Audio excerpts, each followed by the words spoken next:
राधे राधे दोस्तों, आप सभी का आपके अपने चैनल पर बहुत-बहुत स्वागत है। मेरा नाम है दीप्ति और आज मैं आपके साथ शेयर कर रही हूँ बहुत ही सरल और संपूर्ण पूजा विधि धनतेरस पूजा की। धनतेरस कब मनाई जाती है, कैसे मनाई जाती है, क्या लेना शुभ होता है, क्या भोग लगाना चाहिए, तो ये सभी जानकारी मैं आज इस वीडियो के माध्यम से आपको देने वाली हूँ, तो पूरा वीडियो ज़रूर देख लीजिएगा, आपके लिए बहुत ही लाभप्रद रहेगा। तो देखिए, ये जो पूजा होती है इसमें खास कर कि माता लक्ष्मी, गणपति जी, कुबेर भगवान और धन्वंतरी भगवान की पूजा की जाती है।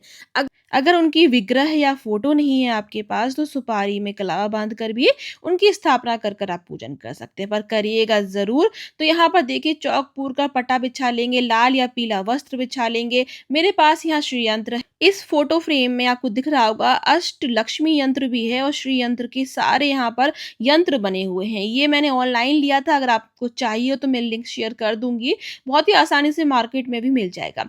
अब यहाँ पर आपको कुबेर भगवान के लिए चौमुखा दीपक अर्पित करना है, इसलिए चौमुखा दीपक हम जला लेंगे। मेरे पास यह नवग्रह भी है, तो मेरे पास ये धातु का है। अगर आपके पास कहीं फोटो फ्रेम में हो या फिर स्टफिक का हो तो उसको भी आप रख सकते हैं। इसको भी हमें साथ में ही रखना है पूजा के, और साथ ही में मैंने यहाँ एक मोरपंख भी रखा है। मोरपंख ज़रूर रखिएगा, धनतेरस की पूजा में और दिवाली की पूजा में ये ज़रूर रखा जाता है। इसके बाद देखिए मैंने यहाँ पर गणेश जी और लक्ष्मी जी मेरे पास चांदी के हैं और चांदी के पट्टे के ऊपर ही मैंने उनको स्थापित कर दिया है। थोड़ा-सा गेहूँ का आसन मैंने दिया है, आप अक्षत का आसन भी दे सकते हैं। यहाँ पर कुबेर भगवान को और धन्वंतरी भगवान को मैंने सुपारी में कलावा बाँधकर उनकी स्थापना की है। इनकी पूजा ज़रूर कीजिएगा। अगर आपके घर में कोई भी बीमार रहता है, कभी भी किसी को किसी भी संबंध में, स्वास्थ्य संबंध में अगर परेशानी है, तो धन्वंतरी भगवान की पूजा करने से निरोगी काया मिलती है, इसीलिए उनका आप पूजन ज़रूर कीजिएगा। अब एक छोटे से लोटे में मैंने जल भरकर रख दिया है। अब हमने जो दीपक रखा है यहाँ पर उसको हम प्रज्वलित कर लेंगे। दीपक को साक्षी मानकर ही हमारी जो पूजा है वो शुरू होगी। तो ये जो पूजा है इसमें सुहागिन स्त्रियाँ पूरा 16 श्रृंगार कर कर पूजन करती हैं। माता लक्ष्मी की जब भी आप पूजा करें तो आप पूरा श्रृंगार कर कर करें, बहुत ही शुभ माना जाता है। अब हम थोड़ा-सा गंगा जल लेके सभी भगवानों पर थोड़ा-थोड़ा भाव रूपी स्नान कराएँगे। अगर आपको पीतल के विग्रह हैं तो आप उनका पंचामृत से अभिषेक भी करा सकते हैं। अब थोड़े से गेहूँ और थोड़े से पुष्प लेकर हम आवाहन कर लेंगे। हे माता लक्ष्मी, हे गणपति जी, हे कुबेर भगवान, हे धन्वंतरी भगवान, आज मैं आपका पूजन करने जा रही हूँ। मेरी पूजा में अगर कोई भी कमी रह जाती है तो उसे माफ़ कीजिएगा और मेरी छोटी-सी पूजा से प्रसन्न होइएगा। ऐसी हम प्रार्थना करेंगे और जो पुष्प है भगवान के चरणों में हम छोड़ देंगे। सर्वप्रथम हम गणपति जी का पूजन करेंगे, धन्वंतरी भगवान और हमारे कुबेर भगवान का पूजन करेंगे, माता लक्ष्मी को रोली का तिलक लगाएँगे, हमारे दीपक को भी हम पूज लेंगे। जो फ़ोटो फ्रेम में अष्ट लक्ष्मी यंत्र बना हुआ है और श्री यंत्र बना हुआ है उसको भी हम पूज लेंगे। सभी को आपको बहुत अच्छी तरीके से टीका लगाना है, पूजना है। ये जो पूजा होती है इसको ख़ासकर कि महिलाएँ ही करती हैं, पर दिवाली की जो पूजा होती है वो पुरुष करते हैं। ऐसा हमारे यहाँ होता है, पर अगर आपके यहाँ नहीं होता तो कोई भी कर लीजिए, बस करना ज़रूरी होता है। बस हमारे यहाँ ऐसा कहा जाता है। दिवाली की पूजा बहुत ही मुख्य पूजा होती है, इसलिए घर का मुखिया करता है तो बहुत ही शुभ होता है।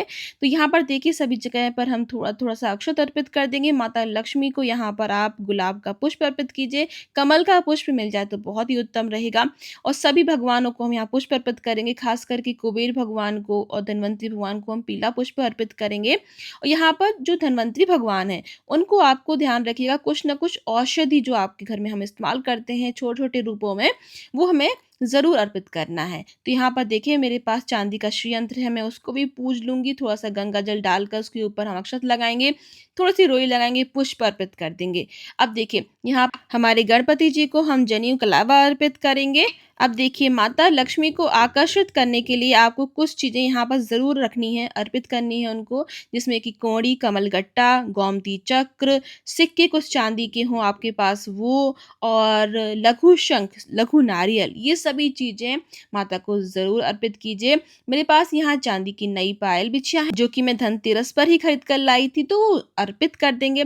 जो भी आप सामान धनतेरस पर लेकर आए हैं, वो ज़रूर अर्पित करें। धनतेरस के दिन कुछ जो ज़रूरी चीज़ें हैं, वो ज़रूर हमें खरीदनी चाहिए, जैसे कि साबुत हरे वाली धनिया होती है वो, और झाड़ू, और कुछ भी आपका सोने चांदी का सामान हो, चाहे बर्तन हो, जो भी आपकी ज़रूरत की चीज़ हो, वो आपको धनतेरस पे ज़रूर खरीदना चाहिए। तो यहाँ पर देखिए मैं साबुत धनिया यहाँ पर खरीद के लाई थी, वो भगवान के पास ही रख देंगे और जो भी मिष्ठान, मिठाई रखना चाहते हैं आप वो रख दीजिए। कोई नया बर्तन लेकर आए हैं तो उसको भी आप खाली मत रखिए, कुछ ना कुछ उसमें रख दीजिए, गेहूँ हो चाहे धनिया हो, हर एक बर्तन को वहाँ पर भर कर रखा जाता है, खाली नहीं रखा जाता है, ध्यान रखिएगा। अब जो भी आप मौसमी फल लेकर आए हों वो अर्पित कर दीजिए और यहाँ कुछ रुपए, कुछ पैसे आप ज़रूर अर्पित कीजिए। लक्ष्मी माता को आकर्षित करने के लिए लक्ष्मी ही हमें अर्पित करनी चाहिए, लक्ष्मी ही लक्ष्मी को खींचती है क्योंकि तो यहाँ पर देखिए कोई भी कुछ भी आपके पास नया सोने का सामान हो या फिर नया भी ना हो, पुराना ही हो, उसको भी धोकर आप पूजा में ज़रूर रखें, उसको भी ज़रूर पूजें।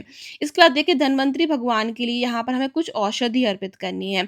तो मैं यहाँ तुलसी है, गिलोय है और नीम है, आंवला है, हल्दी है, सुपारी है, लौंग है, काली मिर्च है, जो भी हम औषधि के रूप में यूज़ करते हैं, इस्तेमाल करते हैं अपने रोज़मर्रा में, तो वो सभी हम धन्वंतरी भगवान के सामने रखेंगे। इनको ये अर्पित करने से हमारे घर में भी निरोगी काया होगी, घर में भी सभी सदस्य स्वस्थ रहते हैं अगर आप इस तरीके से पूजा करते हैं। तो मैं यहाँ बताशे का भी भोग लगा रही हूँ, लाई बताशे का भोग भी हमेशा हमें दिवाली और धनतेरस की पूजा में लगाना चाहिए। तो मैं यहाँ रेवड़ी का, पेड़ों का और बताशों का भोग लगा रही हूँ। और माता लक्ष्मी को यहाँ सुहाग का सामान ज़रूर अर्पित कीजिएगा। धनतेरस के दिन और धनतेरस से दिवाली तक आप कभी भी एक दिन यम का दीपक भी ज़रूर जलाइएगा। उसको कैसे जलाना है उसका वीडियो आपको मेरे चैनल पर मिल जाएगा। अगर अभी तक आपने ना देखा तो आप देख लीजिएगा, उसके कुछ नियम होते हैं, तो वो ज़रूर जान लीजिएगा। ऐसे ही नहीं जला दीजिएगा क्योंकि उसके बहुत सारे नियम होते हैं, तो वो विधि और वो नियम जानने के बाद ही आप जलाइएगा। अब हम धूप दीप दिखा देंगे भगवान को, इत्र अर्पित कर देंगे। अब देखिए मैंने माता को यहाँ पर चुनरी भी अर्पित करी है, आप कोई पोशाक लेकर आए हैं तो वो भी अर्पित कर दीजिए। नई झाड़ू जो लेकर आए हैं उसका भी पूजन आप यहीं पर कर सकते हैं क्योंकि ये नई झाड़ू है इसलिए आप पट्टे पर रखकर पूजा उसकी कर सकते हैं। ये भी माता लक्ष्मी का एक प्रतीक होता है इसलिए झाड़ू को आपको विशेष रूप से पूजना है और ध्यान रखिएगा कुछ नियम जो झाड़ू के होते हैं वो भी आपको पता होने चाहिए कि झाड़ू कभी भी खुले में नहीं रखना चाहिए, छुपे में रखना चाहिए, किसी के सामने ऐसे नहीं रखते, कभी भी उस पे पैर नहीं पड़ना चाहिए। झाड़ू कभी भी हमें ऐसे ही नहीं कहीं पर फेंक देनी चाहिए। बहुत सारे नियम जो होते हैं वो मैंने शेयर किए हैं अपने चैनल पर तो आप देख लीजिएगा। देखिए जो धनतेरस होता है त्रयोदशी का मतलब होता है 13 अंक तो उस दिन आपको 13 दीपक भी ज़रूर अर्पित करना है। और हो सके तो आप थोड़े से दीपक आटे के भी जलाइएगा। मैं हमेशा आटे की भी जलाती हूँ, यहाँ पर अभी आपको नहीं दिखा पाई हूँ। लेकिन अगर आप नए दीपक नहीं लेकर आए हैं मिट्टी के तो आप आटे के 13 दीपक भी जला सकते हैं। तो मेरे सभी मिलाकर आप देख सकते हैं कि 13 दीपक हो गए हैं क्योंकि हमने बीच का दीपक भी काउंट किया है। अब हम समस्त पूजा का आचमन कर लेंगे, आरती करने के बाद आरती भगवान को देंगे, स्वयं आरती ले लेंगे और हाथ जोड़कर प्रार्थना करेंगे, हे माता लक्ष्मी हमारे घर में पधारो और हमारे घर में सदैव अपना वास बनाए रखना। ध्यान रखिएगा माता लक्ष्मी को कभी भी अकेले पूजन उनका नहीं कीजिएगा या फिर गणपति जी या फिर विष्णु भगवान के साथ में होना चाहिए। अगर आप अकेली पूजा करते हैं तो ऐसा कहा जाता है कि वो चलचला हो जाती हैं, वो चली जाती हैं। तो इस बात का विशेष ध्यान रखिएगा। आप सभी को धनतेरस की बहुत-बहुत शुभकामनाएँ। इस वर्ष 29 तारीख को 29 अक्टूबर को ये हमारी पूजा की जाएगी। अगर आपके मन में कोई भी डाउट हो, कोई क्वेश्चन हो तो आप मुझसे पूछ सकते हैं। वीडियो को लाइक शेयर एंड सब्सक्राइब करना बिल्कुल भी ना भूलेगा।